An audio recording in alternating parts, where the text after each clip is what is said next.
Bronze braziers threw low fire against the carved ribs of the throne hall, while snowmelt ticked from cloaks onto black slate. And the whole court watched a copyist in a plain, ink-dark dress stand inside a circle of hammered silver set into the floor. Dawn had not fully broken. Pale light leaked through the high lancet windows and touched the king's crown so it looked cold instead of bright. Sarah's hands held a narrow bundle of old vellum leaves wrapped in linen cord. Bran's hand rested on his sword pommel hard enough to whiten his knuckles. Etta leaned on her ash cane near the witness rail and did not blink. The hall smelled of banked embers, wet wool, and the metallic tang of winter air dragged in each time a side door opened and shut. Even the banners overhead seemed to hang unnaturally still, their stitched emblems motionless, as if cloth itself had learned to listen. A herald had just finished shouting the opening formula for the dawn reckoning when Alistair stepped down from the dais and stopped at the edge of the circle. No one breathed loud enough to hear. He could read campaigns from cloud shadow and betrayal from a pause in a man's throat, but his face now had the flat, disciplined look he wore when maps failed him. Sarah looked straight through the crown and into the man beneath it. The codex leaves trembled once against her palm, then she tightened her grip until the shake was gone. "You brought me before everyone to be claimed," she said, voice carrying. "You will hear me before everyone when I claim back the law." Her tone did not rise, yet it traveled to the rafters and returned in the held silence like a struck wire. Bran moved forward at that, boot heel striking the ring with a sharp metal note. "This is not recognized speech under claim procedure," he snapped. "Right language only." He reached for her elbow and Alistair lifted his hand without looking at him. The captain stopped as if he had struck a wall. Near the witness rail, Mara Quill stood with wet laundry burns still healing pale along her wrists, chin raised, apron traded for a clean slate blue mantle. She had slipped into the hall before sunrise and planted herself where Sarah could see her, if fear climbed too high. "Let her speak," Etta said, her voice old wood and flint. "If law fears reading, law is already rotten." Mara Quill did not move, but she shifted her weight subtly, ready to step if anyone crossed from procedure into force. Sarah untied the linen cord with deliberate, visible care and peeled the leaves apart so all could see the script. "Leaf marks match archive hand," she said, and then her voice hardened. "And if any in this hall doubt me, they can ask the elder witness who taught me where iron gall bites through old skin." She lifted the top leaf, ready to read. Alistair looked at the text and then at her mouth, as if he could not decide which would wound him more. Before the first line left her lips, the scene snapped backward in her blood like a pulled thread, carrying her to the start of these 3 days, and the noon light when humiliation first took shape. In the year 1421, the midwinter oath assembly began beneath banners stiff with frost. Courtiers filed into the same throne hall in rank order, fur collars brushing, rings clicking on cane heads, perfume of cedar resin and clove trying to cover damp wool. Alistair stood on the dais under the stag and thorn crest with a court scribe's board of sealed outcomes at his side, each wax mark a future he had seen and chosen among. He had never entered an assembly blind. That morning he looked left before each declaration as if checking for a path that refused to appear. Etta watched that small hesitation from her witness chair and shifted her cane twice against the floor, a private signal she used when custom drifted toward harm.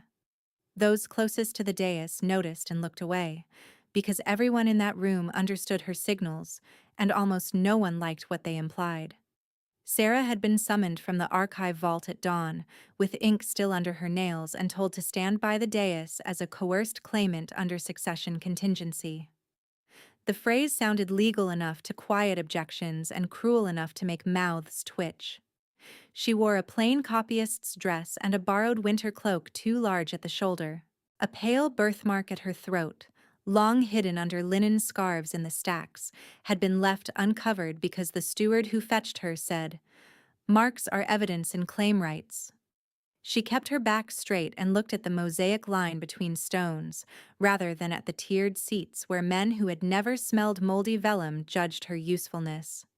Behind the nobles, clerks and servants crowded the lesser benches, straining for sight with the anxious hunger of people who knew law decided where bruises landed long before fists did. Mara Quill found her in the side aisle behind the witness rail, where draught from a cracked pane cut through the hall and made Sarah shiver. Mara Quill's laundress apron was damp at the hem. Her forearms carried old soap burns. She tugged the loose cloak knot tighter, tucked an edge to hide Sarah's shaking wrist, and set both hands briefly on her shoulders so the pressure anchored bone and breath. "Listen to me," Mara Quill whispered, mouth close to Sarah's ear so guards could not hear. "The circle can drag your feet to its center. It cannot make trust live in your chest. Hold that line." Sarah pressed her lips together and nodded once. Mara Quill's thumbs pressed once, a private signal from childhood for stay upright. Then she stepped back into the worker crowd before anyone could accuse her of coaching rebellion. When the herald called, Alistair looked down into the assembly and spoke her name in full, for the first and only time before this morning's reckoning. "Sarah Vale, enter the claiming circle." The silver inlay on the floor caught torchlight and ringed her boots like a trap polished for ceremony. Bran gestured with his gauntleted hand. Two guards shifted to either side of the line, not touching her, but narrowing every other path. Sarah stepped in because refusing then would end in force, and force was exactly what she wanted every witness to remember. The hall's murmur thinned. Etta leaned forward and saw Alistair's left hand close around empty air, as if he had reached for a future and found none. That single involuntary motion rippled outward more sharply than any shouted order. A prophet king grasping nothing was an omen everyone in the hall could read. "By winter oath and throne blood," Alistair began, voice steady enough for law, "I invoke the old warding claim." He stopped. Sarah had lifted her face, and the words that should have followed did not come. She started the response she had been coached to give. "I stand in compelled attendance under protest," and then faltered as well. Their voices had tripped against each other and died. No dropped cup, no cough, no scrape of chair interrupted that suspended heartbeat. Only the hiss of sap in braziers and a raven tapping once against a high window. Sarah could not tell whether she was angry or terrified that the king looked less like a prophet then than a man struck by weather he could not read. Alistair's jaw tightened once, then eased, as if he had to choose between forcing the words forward and admitting before everyone that something older than ritual had intervened. Alistair moved down one step from the dais, slow enough to be courtly and direct enough to be dangerous. His hand lifted toward the pale mark at Sarah's throat, fingers spread as if he intended to trace the edge that matched a sigil from the succession rolls. He halted before contact, breath visible in the cold air between knuckles and skin. Sarah did not lean away.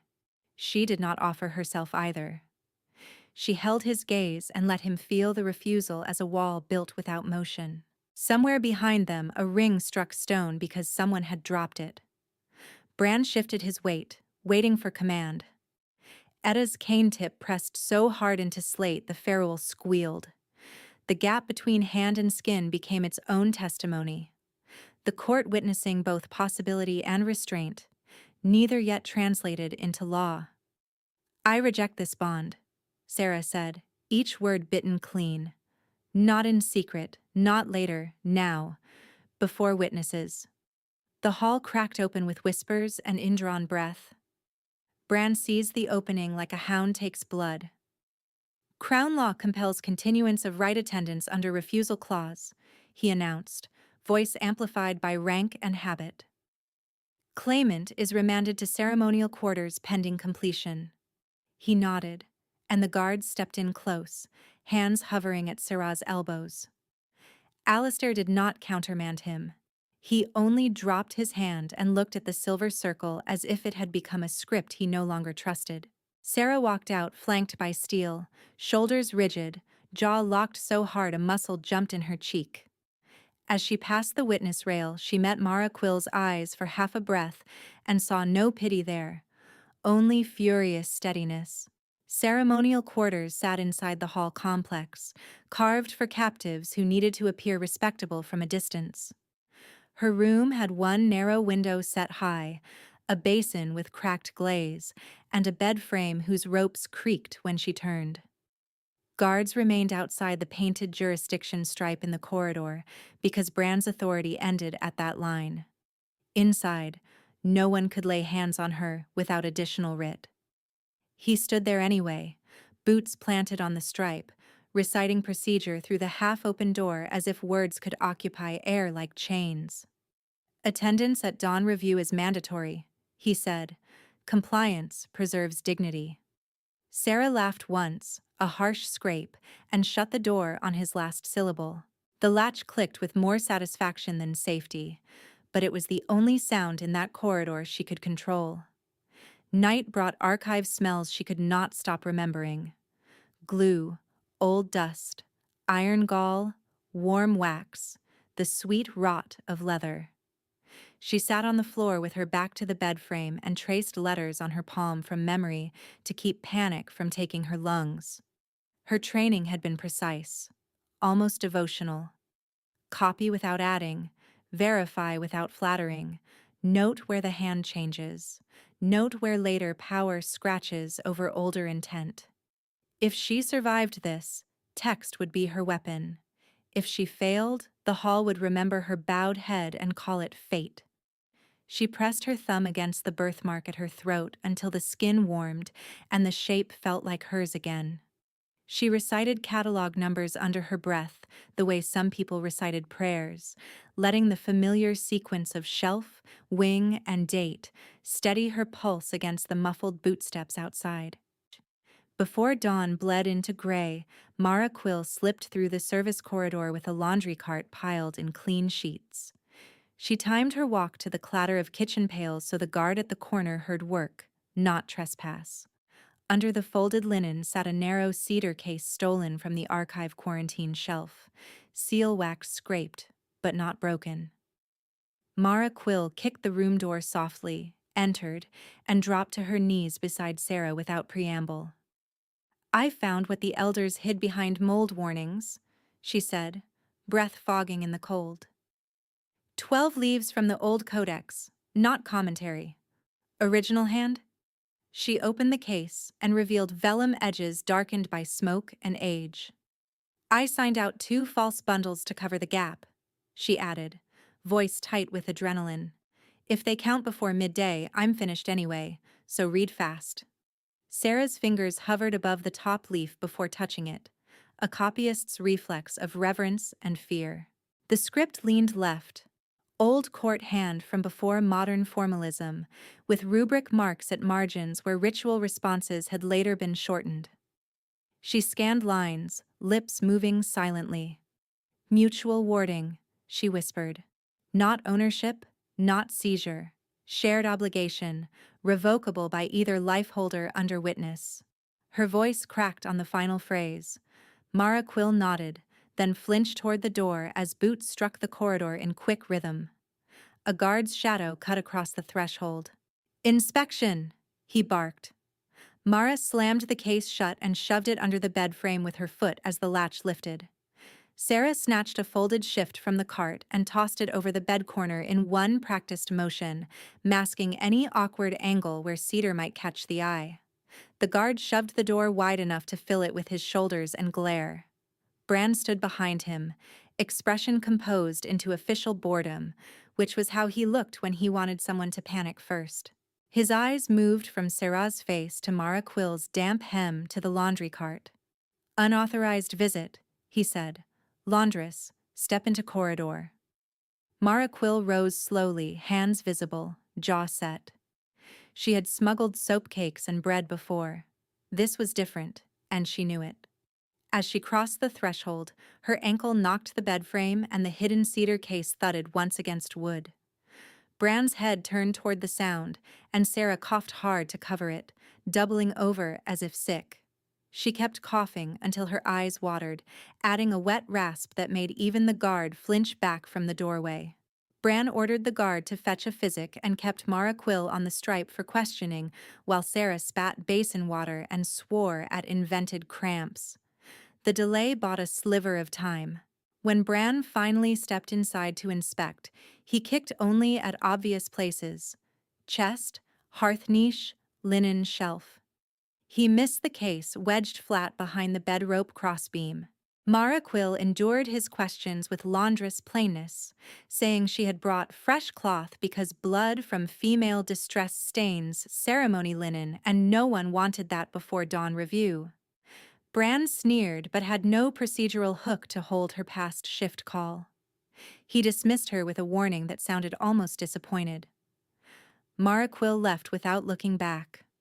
Outside, once his footsteps faded, Sarah heard the faint scrape of Mara's cartwheels resume, steady as if nothing had happened.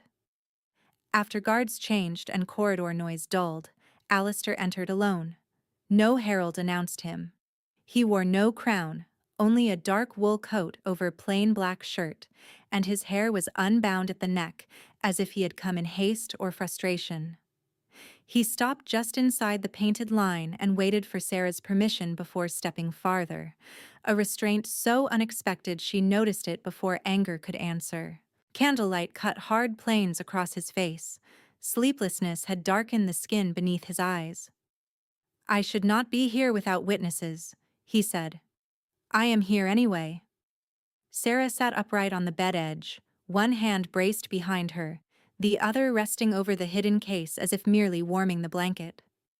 The room felt smaller with him in it, not from rank, but from the way attention narrowed to breath, distance, and what each of them might ask the other to risk. "You are here because your visions fail near me," she said. "I am your blank map." Alistair shook his head once, sharp. At first, yes. He took a slow breath that lifted his chest and made him seem suddenly less armored than on the dais. "Now I am here because I want you. Not as cure, not as omen. You as yourself, when you are furious and when you are precise, and when you refuse me to my face." The honesty landed harder than any command had. Sarah felt heat climb under her skin, unwelcome and undeniable. Iron ink from her hands mixed with the clean, cold scent of winter on his coat. Her pulse thudded so loud she feared he could hear it. "Want is not permission," she said, but the words came huskier than she intended. "I know," he answered immediately. "That is why I am speaking instead of taking." He crossed the remaining distance only after she gave a tiny nod. Their bodies did not touch at first. Warmth from him reached her before skin did, an invisible pressure at her knees and throat. Alistair lifted his hand again toward the birthmark, slower than in the hall, palm open in question. Sarah tilted her chin a fraction, granting approach, but still controlling distance. Fingertips brushed her skin, light, testing, then steadier when she did not pull away. Her breath hitched once. He leaned in, stopped near her mouth, and whispered, "Tell me no," and I stepped back. "Not no," she said, voice rough. "Not yet, yes to everything." He exhaled against her cheek like relief and restraint entwined.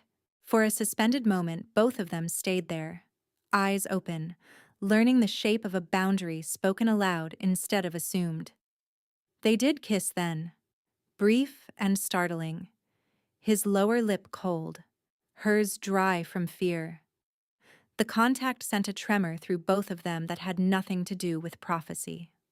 His hand slid to her shoulder, thumb grazing wool seam, and hers caught the front of his shirt at the collarbone. He tasted faintly of clove and smoke from the hall braziers.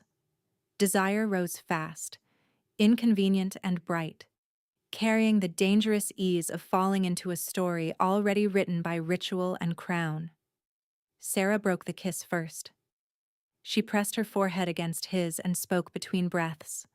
"If we join now, before dawn, they call it consummation, and the succession rewrites without my word. Alistair went still, then nodded, pain visible but controlled. His fingers flexed once against her sleeve, then deliberately loosened. He stepped back, palms open at his sides where she could see he would not grab. Then we wait, he said, each syllable set like stone. At dawn reckoning, in full hall, with witness and text. I will not take what law has stolen from you and call it destiny. Sarah swallowed, tasting copper where she had bitten her lip. She reached under the bed, drew out the cedar case, and held it between them like a blade and a bridge. There is a line in here, she said, a clause on unwritten heirs. It may explain why your futures vanish. Alistair's eyes narrowed, not in suspicion but focus. Read it to me when all can hear. He stepped closer just long enough to place his palm over the top of the case and hers, not trapping, simply sealing the agreement with shared pressure before withdrawing again. By the third day, snow on the hall roof had softened to dripping eaves, and every bench in the throne room was filled before dawn. Word of refusal and confinement had spread through kitchens, stables, chapel aisles, and armory corridors. People came hungry for spectacle and found procedure instead. Bran stood at the foot of the dais in full armor polished to mirror bright, helmet tucked under his arm like a warning. Etta took her place with deliberate ceremony, placing her ash cane across her knees as a sign she claimed witness authority independent of crown mood. Mara Quill entered through a side door carrying no laundry, only herself, and stopped beside the dais where witnesses stood. Her chin did not dip to Bran.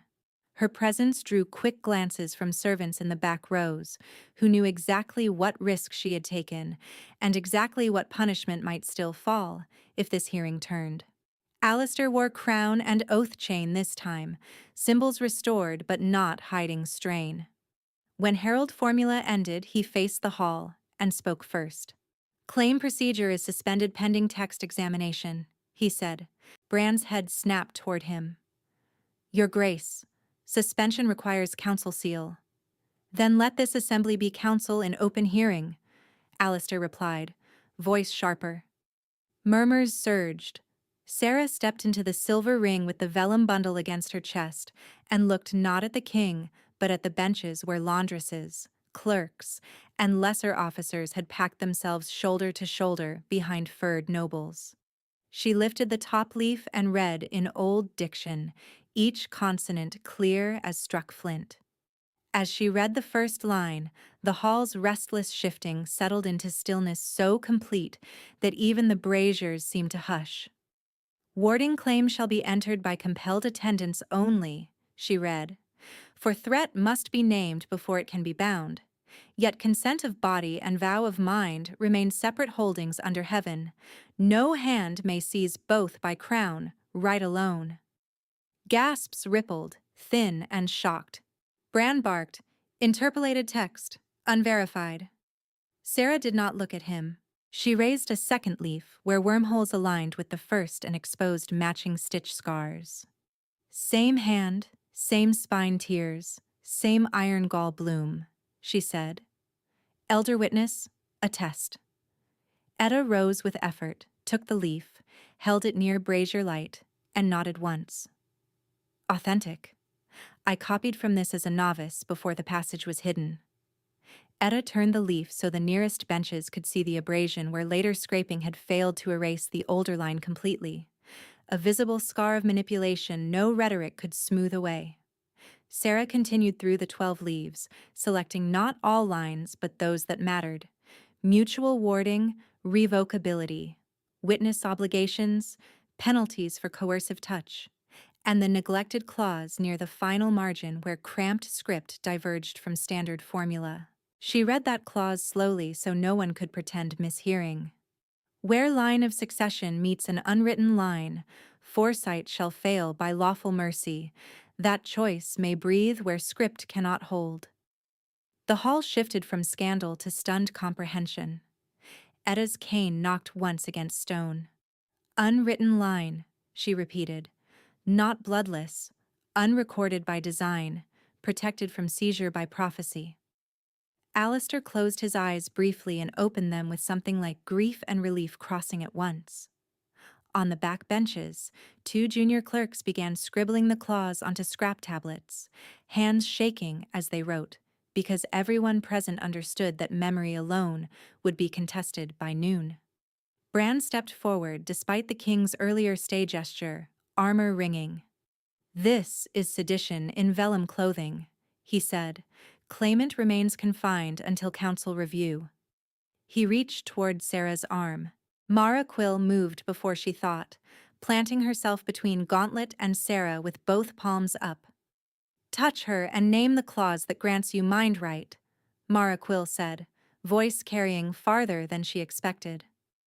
Bran grabbed Mara Quill's wrist hard enough to redden skin and turned to guards. "Detain for interference." Guards hesitated. None crossed the silver ring. Alistair descended from the dais in 3 measured steps and caught Bran's forearm, not violently but with undeniable command. "Release her," he said. "Now." The command cracked across the chamber, and even those who disliked him felt the old authority in it, redirected at last away from the vulnerable. Bran held a beat too long, then let go. Mara Quill flexed her fingers and stayed where she stood, shoulder almost touching Sarah's sleeve. Alistair faced the hall, voice pitched for judgment, not plea. "Captain Bran Ives," he said, formal and final, the second and last full name hinge the hall would remember. "You exceeded ceremonial authority by converting confinement into coercive leverage and by obstructing lawful text hearing. Your command is stripped effective now. Surrender blade and seal." The captain's face mottled dark. He looked for allies and found benches full of witnesses who had seen too much. He unbuckled sword belt with jerking hands, dropped it to the slate, and walked toward the side doors without salute. The ring of metal on stone echoed long after he was gone, a hard punctuation at the end of a system no one had expected to see interrupted in public. Silence after his exit was different from the shocked pause at midwinter. This quiet had weight, like a gate settling into a new hinge. Alistair returned to the circle edge and removed his crown. He did not kneel. Kings in this realm knelt only at burial and treaty, but he lowered his head and extended both hands empty. "Before witness, I relinquish unilateral claim," he said. "I ask reciprocal vow if you choose it. If you refuse, refusal stands and no confinement follows." The words scraped his pride raw and made him larger for spending it. Sarah looked at Mara Quill first. Mara Quill's eyes were wet but steady, and she gave a tiny nod that said choice, not rescue. Etta watched that exchange and eased her grip on the cane, as if a knot tied decades earlier had finally loosened a fraction. Sarah set the codex leaves on the witness table, flattening warped corners with her palms. Ink from her fingers marked the linen cloth in dark crescents. She stepped to Alistair until only a handspan of air remained. "I will bind," she said, loud enough for upper gallery and low bench alike, "under restored terms. Mutual warding. Revocable by vow. No body right without spoken consent each time. I take title as Queen Reader so text cannot be buried again." The herald stammered, searched memory for no such title, then looked to Etta. The elder lifted her cane and struck once. "So witnessed," she said. "Law breathes when read." The hall answered with a rising rustle that became applause from unexpected quarters first. Laundry benches, copy desks, gate sergeants, then nobles unable to resist the tide. Some clapped reluctantly, but they clapped, and in a court built on performance that reluctant motion still counted as record. Etta requested both to repeat the revised vow, not from memory, but from Sarah's reading, line by line, so misquotation could not creep in later through pride or convenience. Alistair repeated each clause with careful articulation, jaw tight on the phrases that narrowed his inherited reach. Sarah mirrored him, voice steadier with each line as public diminishment transformed into public authority in the same room that had watched her cornered. At the final exchange, she touched his wrist where pulse beat beneath skin and said, "I bind because I choose." He answered, "I receive because you choose." Mara Quill exhaled audibly beside the dais, shoulders dropping as if she had held them raised for 3 days straight. The herald recorded the exact phrasing twice, once on ceremony parchment and once on plain ledger paper for archive redundancy at Sarah's insistence. Crown protocol required placing metal on the new consort's head, but Sarah declined the heavy circlet and selected instead the reading chain from the archive chest, a linked strand of dark silver with a tiny lens pendant used to examine script abrasion. Alistair fastened it at her neck, the clasp clicking softly above the throat mark that had been treated as claim evidence and now sat under chosen symbol. "Queen Reader," the herald said, this time without falter. Mara Quill stepped forward as designated witness and laid her laundress rough hand over Sarah's for a heartbeat before retreating, third and final anchoring offered in plain sight. Etta smiled with half her mouth and settled back, reconciled not because tradition vanished, but because its spine had been reset. Several apprentices in the rear gallery craned to see the lens pendant, already whispering about what it meant that scholarship had been made regalia in a room that once prized steel above text. Procedure complete. Attendants moved to clear benches and relight braziers, yet people lingered in clusters retelling what they had heard. Some repeated legal phrases, some argued precedent, some simply stared at the silver ring as if it had changed shape. Alistair and Sarah were led to the antechamber adjoining the hall, where formal greetings were expected. When the door closed and noise dampened to distant murmur, he leaned against the table edge and rubbed a thumb over the groove where his crown had rested. "You rewrote my kingdom before breakfast," he said, exhausted amusement in the line. Sarah set the cedar case down, then surprised herself by laughing, short and real. "No," she said. "I read what your kingdom had hidden from itself." She loosened the reading chain at her throat and let the lens swing once, catching lamplight in a brief, bright arc before it stilled. He moved toward her then with no witnesses, no herald phrases, no steel at any threshold. "May I?"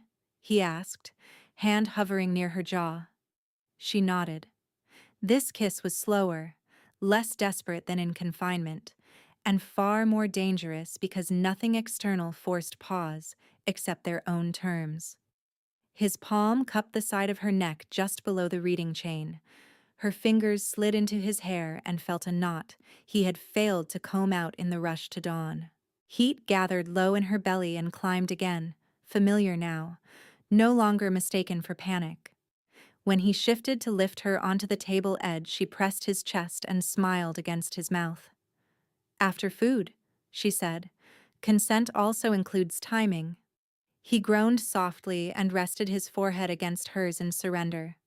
"Queen Reader decrees breakfast," he murmured, and she laughed again, softer this time, as the tension unwound without disappearing. By midday, Bran crossed the outer gate with no escort and no insignia, Winterlight turning his armor crate to dull tin in the cart behind him. Palace staff pretended not to watch from side windows. He paused once as if considering return, then kept walking down the slush-rutted road without looking back. Inside, orders were already rewritten to define ceremonial confinement limits, in plain language posted at every jurisdiction stripe, a practical reform Etta insisted on, while clerks still trembled from the morning. Alistair signed with cramped fingers and did not attempt to soften terms. Sarah reviewed each line, corrected one ambiguous verb, and handed the sheet back. They worked shoulder to shoulder without performance, which felt stranger and better than any victory shout. A messenger carried copies to gate, barracks, and servant halls before dusk, because Sarah refused to let reform remain a rumor that only nobles could quote. At dusk, Mara Quill found Sarah in the archive doorway, where warm lamplight met corridor draft. Mara Quill had changed back into work clothes and carried a basket of folded linen balanced on one hip. Red marks from Bran's grip remained faint on her wrist. Sarah took the basket and set it down so she could examine the skin. "He hurt you," she said. Mara Quill shrugged with the practical annoyance of someone used to bruises earned in service, then grinned crookedly. "He failed to stop me," she replied. "That part I prefer to remember." They stood close without ceremony. Sarah pressed her forehead briefly to Mara Quill's temple, a thank you older than court language. Mara Quill snorted and wiped at her own eyes with the back of her free hand before anyone could call the moment sentimental. Etta joined them later with her cane tapping a measured rhythm on stone and requested tea brewed too strong, the way she liked after legal combat.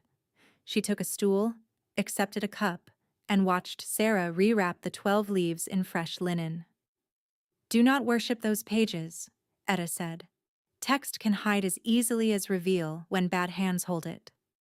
Sarah nodded and placed the bundle not in a locked chest, but on the central reading table where apprentices could see and learn script variants under supervision. Alistair arrived quietly, carrying a tray of bread and salt fish pilfered from his own formal supper because he knew both women had skipped meals. Etta snorted. "Good. A king who steals for hungry witnesses may yet be trainable." Mara Quill, already tearing bread with work-rough fingers, pointed at him and added, "And one who waits when told." Alistair accepted the correction with a wearied, genuine bow of his head. Night deepened. Snow resumed in thin, dry lines against the high windows. In the private rooms beyond the archive, Sarah and Alistair finally had space untouched by guards, rank, or immediate crisis. He lit a single lamp, not the full wall sconces, and set the crown on a chair where it looked oddly inert. Just metal without the head, it claimed. They spoke first, about fear, about how quickly desire had almost become compliance, about what each clause would require in daily life when no hall listened. Then they undressed slowly, asking and answering at every stage, laughter breaking awkwardness when chain clasps snagged in her hair. Their joining came as chosen sequence rather than conquered endpoint, and afterward they lay side by side counting each other's breaths with palms open. When she shifted in the blankets and asked, "Still willing?" he answered before she finished the sentence, "Still choosing." And the answer steadied something in both of them deeper than heat. Morning returned clear and brittle. Court routine resumed with petitions, grain tallies, and border weather reports. But a subtle shift ran through interactions. Clerks looked up when Sarah entered. Servants held doors without forcing eye-lowering, and officers asked where jurisdiction truly ended before issuing orders. None of it was perfect. Power never surrendered all at once, yet the hall itself remembered. When Sarah crossed the silver ring for routine council reading, no one moved to flank her path. Alistair listened while she summarized disputed clauses, occasionally asking questions that exposed his old habits so he could discard them in practice rather than proclamation. Etta corrected both when they drifted into convenient ambiguity. Mara Quill, passing with linens, coughed pointedly whenever they forgot plain speech for people outside law schools. The cough became a small court joke by noon and a useful corrective by evening. Near sunset on the third day's close, after the last petition had been heard and braziers banked low, Sarah stood at the tall window in the same throne hall and watched flakes spin through orange light. Alistair approached with no retinue and rested his forearms on the stone ledge beside hers. Down in the courtyard, laundry lines snapped in the wind like signal flags. Mara Quill's laugh rose faint from below, unmistakable. Etta argued with a clerk near the door about ink quality, cane punctuating each complaint. The kingdom had not become gentle overnight. It had, however, become legible in a new way. Alistair turned toward Sarah and said quietly, "It still unsettles me that I cannot see what comes when you are in it."